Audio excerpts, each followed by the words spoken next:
आज मैं आपके साथ शेयर करूंगी बहुत ही मज़ेदार, बहुत ही क्रिस्पी और बहुत ही डिफरेंट सी कोटिंग के साथ। आज हम बना रहे हैं जी आलू के कबाब। और यकीन माने ये कबाब रेडी करेंगे तो कोई यकीन ही नहीं करेगा कि ये कबाब आपने आलू से बनाए हैं, क्योंकि ना ही तो ये टूटेंगे ना ही सॉफ्ट होंगे, फ्राई बहुत अच्छे से होंगे और कोटिंग इनकी इतनी ज़बरदस्त और इतनी अमेजिंग है और कोटिंग इतनी टेस्टी है जो कबाब के जायके को दुबाला कर देगी।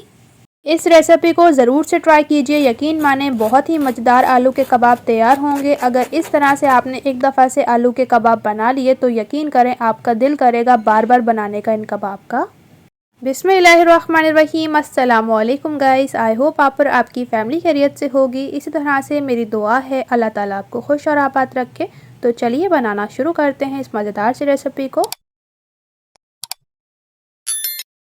तो सबसे पहले जी यहाँ पर हमने ले लिया है जी 3 अदद आलू जो कि बड़े साइज़ के थे और इनको सिंपली नमक ऐड करके बॉईल कर लिया है। और जैसे ही ये ठंडे हुए तो इस तरह से हमने छिलका उतार करके इनको मैच करना है। यहाँ पर मैं मैचर का इस्तेमाल कर रही हूँ, अगर आप चाहें तो इसकी जगह फोक का भी इस्तेमाल करके इनको मैच कर सकते हैं, लेकिन आपने मैच जो है वो बहुत अच्छी तरह से करना है। तो अब माशाल्लाह से आलूओं को हमने बहुत अच्छी तरह से मैच कर लिया है। तो अब इसमें शामिल कर लेंगे जी 3 अदद हरी और लाल मिर्चें, जिनको बिल्कुल चॉप से कट कर लिया है। ज़्यादा तीखी ले रहे हैं तो क्वांटिटी कम कर लीजिएगा। 3 टेबल स्पून शिमला मिर्च ऐड कर लिए जिसको चॉप सा कट किया है। 2 टेबल स्पून हरा प्याज ऐड करेंगे, इससे बहुत मज़ेदार टेस्ट आता है। इसके अलावा इसमें शामिल कर लेंगे जी बंद गोभी, जो कि हमारे पास 1 कप के करीब है और इसको भी हमने बिल्कुल चॉप सा कट कर लिया है। 1 अदद हमने मीडियम साइज़ की गाजर ली थी, इसको भी छोटे होल वाले कद्दूकशर से कद्दूकश कर लिया है। अगर आप चाहें तो इसको चॉप कट करके भी शामिल कर सकते हैं। इसके अलावा 1 अदद हमने बड़े साइज़ का प्याज लिया है, ये भी शामिल कर लिया है चॉप कट करके। मुट्ठी भर हरा धनिया ऐड कर देंगे। और इसके अलावा मेन इंग्रेडिएंट्स लेमन जूस, जो कि हमने 1 अदद लेमन का जूस जो है इसमें शामिल कर लेना है। यकीन माने ये आलू के कबाब इतने मज़ेदार और इतने जायके वाले बनकर तैयार होते हैं कि ये रेसिपी आप लोगों को बहुत ज़्यादा पसंद आएगी। 1/2 टेबल स्पून हल्दी powder, 1 tablespoon chili flakes, 1/2 tablespoon लाल मिर्च पीसी हुई, 1/2 टेबल स्पून भुना पिसा गरम मसाला, 1 टेबल स्पून नमक आप अपने टेस्ट के अकॉर्डिंग भी ऐड कर सकते हैं, 1/2 टेबल स्पून के करीब ब्लैक पेपर यानी कि काली पिसी हुई मिर्च। तमाम स्पाइसेस शामिल करने के बाद हैंड्स को अच्छी तरह से वॉश करके जी मिक्सिंग करेंगे बहुत अच्छी तरह से। इतना अच्छे से मिक्स करें तमाम चीज़ें एकदम अच्छे से मिक्स हो जाएं। मिक्सिंग हमने कर ली है जी। अब हम क्या करेंगे, हाथों पर लगा लेंगे जी थोड़ा सा ऑयल, थोड़ा सा आलू का मिक्सचर लेंगे, इसको रोल करेंगे और इस तरह से हम इसको कबाब की शेप देंगे। कबाब अपनी मर्ज़ी से छोटे या बड़े शेप रख सकते हैं, जिस तरह से आपको रखनी हो। और इस तरह से जी हम इसकी एक तरह से कबाब शेप बना लेंगे। बहुत से लोग ये कहते हैं कि या तो हमारी टिक्की फ्राई करते वक्त टूट जाती है या तो फ्राई करने के बाद बहुत सॉफ्ट बनती है, क्रिस्पी नहीं होती। तो कौन सी ऐसी टिप्स और ट्रिक्स हैं आज की रेसिपी में आपको जो रेसिपी बता रही हूँ। जब आप इस तरह से आलू के कबाब बनाएंगे तो यकीन करें क्रिस्पी होने के साथ साथ बहुत ज़्यादा टेस्टी, और ना ही तो ये टूटेंगे। तो इसी तरह से हम तमाम कबाब बनाकर तैयार करेंगे। कोटिंग के लिए यहाँ पर हमने बाउल लिया है और इसमें शामिल कर लेंगे जी 1/2 कप बेसन। बेसन शामिल करने के बाद इसमें एक चीज़ ऐड करेंगे, वो है जी दड़ा मिर्च यानी कि कुटी लाल मिर्च 1/2 टेबल स्पून। थोड़ा सा पानी ऐड करके इसका हम बैटर तैयार करेंगे। बैटर की कितनी कंसिस्टेंसी होनी चाहिए वो मैं आपको बता दूंगी। और इस तरह से आपने थोड़ा थोड़ा क्वांटिटी में इसमें पानी ऐड करना है और साथ से मिक्स करते जाना है। सारा पानी एक साथ ना ऐड कीजिएगा, वरना तो ये मिक्सचर पतला हो सकता है ज़्यादा, तो इसलिए आपने थोड़ा थोड़ा पानी ही इसमें शामिल करना है। यहाँ पर मैं आपको याद दिला दूँ कि अगर आपने अभी तक मेरे YouTube चैनल फजर का किचन को सब्सक्राइब नहीं किया तो काइंडली सब्सक्राइब कीजिएगा।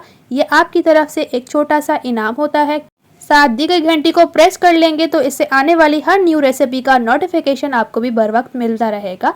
1/2 टेबल स्पून के करीब इसमें हल्दी ऐड कर ली है और दोबारा से जी इसको अच्छी तरह से मिक्स कर लेंगे। इसमें थोड़ा सा हरा धनिया भी शामिल करेंगे, इससे बहुत मज़ेदार जो है वो खुशबू और टेस्ट आता है। मिक्स करने के बाद आप देख सकते हैं जो हमारी कोटिंग है ये बहुत ज़्यादा गाढ़ी है, इसलिए इसमें थोड़ा और पानी ऐड करके इसको थोड़ा और पतला कर लेंगे। इस तरह से इसकी कंसिस्टेंसी बहुत गाढ़ी भी नहीं होनी चाहिए और बहुत ज़्यादा पतली भी नहीं होनी चाहिए। इतनी होनी चाहिए कि एक अच्छी सी कोटिंग कबाब के ऊपर हो जाए, जिस तरह से आपको मैंने दिखाया है। और साथ ही जी आपने ऑयल को भी मीडियम प्रीहीट कर लेना है और इनको ऐड करना है। और ठंडे ऑयल में जो है वो आपने इनको बिल्कुल भी ऐड नहीं करना है।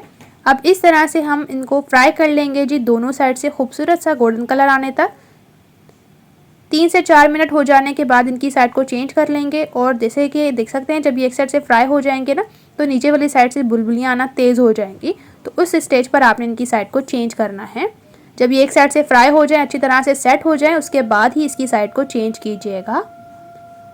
यकीन माने जब आप मेरे तरीके से आलू के कबाब बनाएंगे तो ना ही तो आपके आलू के कबाब टूटेंगे, ना ही तो बिखरेंगे, ना ही तो सॉफ्ट होंगे, एकदम क्रिस्पी और ज़बरदस्त बनेंगे। आपको समझ नहीं आ रहा कि आज क्या बनाया जाए, तो ये आप आलू के कबाब 5 मिनट में जो है वो बनाकर तैयार कर सकते हैं। और यकीन माने जब आप इस तरीके से आलू के कबाब अपने घर वालों को बना कर देंगे तो वो यकीन ही नहीं करेंगे कि ये कबाब आपने आलू के साथ बनाए हैं। इतनी मज़ेदार और इतनी ज़बरदस्त जो है ये बनकर तैयार होती है। अच्छी तरह से खूबसूरत सा गोल्डन कलर आ चुका है जी आलू की टिक्की पर। अब इसको हम निकाल लेंगे जी प्लेट में।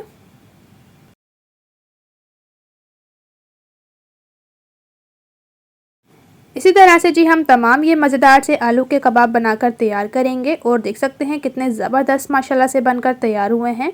रेसिपी को इसी तरह से सेम फॉलो करते हुए बनाइएगा, बिना अगर आपने स्किप करे देखी है रेसिपी तो यकीन करें आपकी आलू की कबाब जो है वो मेरी रेसिपी से ज़्यादा टेस्टी बनकर तैयार होंगे। रेसिपी आपको अच्छी लगी है, रेसिपी को थम्स अप दीजिएगा, शेयर करना बिल्कुल ना भूलिएगा इस मज़ेदार सी रेसिपी को। तो अब मैं आपको चेक भी करा देती हूँ माशाल्लाह से ये हमारे आलू के कबाब कितने बेहतरीन और कितने क्रिस्पी माशाल्लाह से बनकर तैयार हुए हैं।